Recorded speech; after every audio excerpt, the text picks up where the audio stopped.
Hello friends, nongeye kubasuza by'umwihariko ese mwaramutse mute cyangwa se mwiriwe mute. Yes, mbere na mbere ngomba kubashimira by'umwihariko ku bufatanye mgomeje kunyereka. Uno munsi ntabatindireka mbabwira ikinzanye imbere yanyu, nje kubabwira isengesho rya Sarigoma. Yes, nk'uko niba uri mushya kanda subscribe, like, share ndetse na comment. Video zanjye zigiye zikugeraho igihe murakoze. Ntabatindire rero reka twiyumvire isengesho rya Sarigoma. Mana ndagusenga mbabaye cyane, singusenga ndagusiganuza impamvu abantu bose banyita Sarigoma, nkaho nanze gusa neza nk'abandi.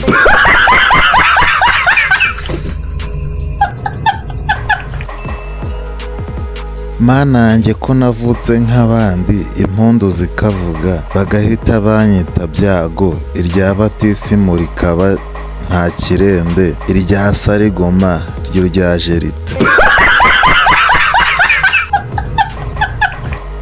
Mana yanjye bambwirire bose ko kuva ubu ngubu nanze kwitwa Sarigoma, simbe rwose ni Caritas, kuko Caritas ni ya yindi yita ku bibazo byacu yampaye indangamuntu.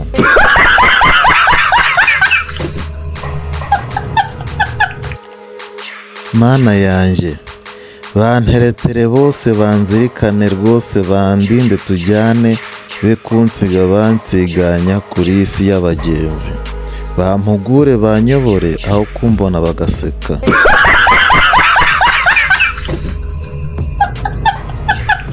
Sinywa lisansi mbishaka, ahubwo ni ugushaka icyatuma ntinyuka. Sindara mu mateme nishimye, ahubwo ni ugutinya gucakirana na jandarume. Babyeyi banjye rero munyitayeho, nanjye naba umwana mwiza.